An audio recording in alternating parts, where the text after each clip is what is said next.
Perang Tondano II sebenarnya sudah terjadi ketika memasuki abad ke-19, yakni pada masa pemerintahan kolonial Belanda. Perang ini dilatar belakangi oleh kebijakan Gubernur Jenderal Daendels yang mendapat mandat untuk mempertahankan Jawa dari serangan Inggris. Daendels memerlukan pasukan dalam jumlah besar. Untuk menambah jumlah pasukan, maka direkrut pasukan dari kalangan pribumi. Mereka yang dipilih adalah dari suku-suku yang memiliki keberanian berperang. Beberapa suku yang dianggap memiliki keberanian adalah orang-orang Madura, Dayak, dan Minahasa. Atas perintah Daendels melalui Kapten Harting, Residen Manado, Prediger segera mengumpulkan para ukung.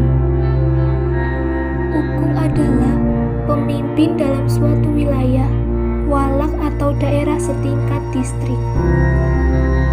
Belanda menargetkan 2000 pasukan Minahasa yang akan dikirim ke Jawa.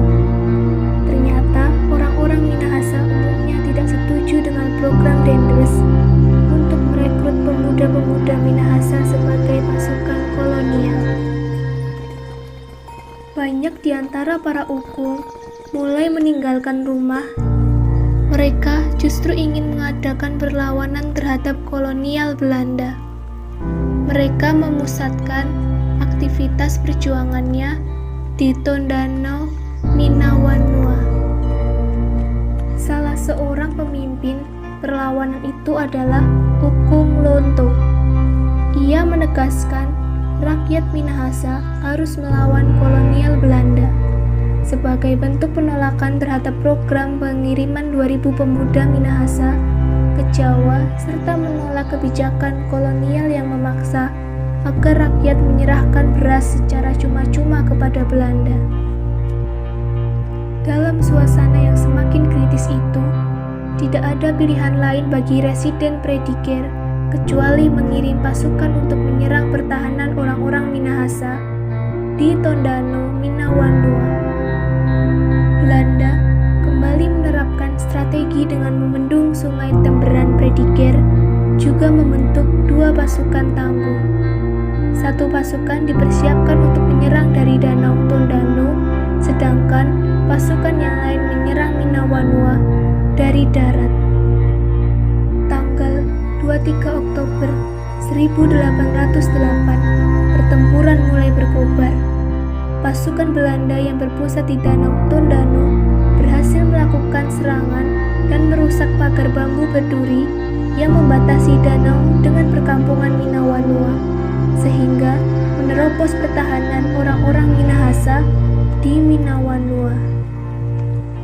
Walaupun sudah malam, para pejuang tetap dengan semangat yang tinggi terus bertahan dan melakukan perlawanan dari rumah ke rumah. Pasukan Belanda merasa kewalahan. Setelah pagi hari, tanggal 24 Oktober 1808, pasukan Belanda dari darat membombardir kampung pertahanan Minawanua. Serangan terus dilakukan Belanda, sehingga kampung itu seperti tidak ada lagi kehidupan. Pasukan Prediger mulai mengendorkan serangannya. Tiba-tiba, dari perkampungan itu, orang-orang Tondano muncul dan menyerang dengan hebatnya, sehingga beberapa korban berjatuhan dari pihak Belanda. Pasukan Belanda terpaksa ditarik mundur. Seiring dengan itu, Sungai Temberan yang dibendung mulai meluap, sehingga mempersulit pasukan Belanda sendiri. Dari jarak jauh, Belanda terus menghujani meriam ke kampung Minawanua. Tetapi tentu tidak efektif. Begitu juga serangan dari danau tidak mampu mematahkan semangat juang orang-orang Tondano Minawanua. Bahkan, terdengar berita kapal Belanda yang paling besar tenggelam di danau.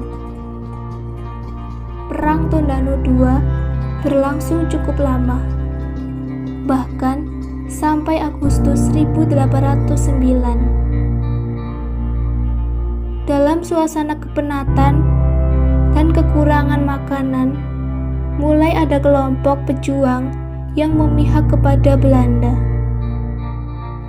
Namun, dengan kekuatan yang ada, para pejuang Tondano terus memberikan perlawanan.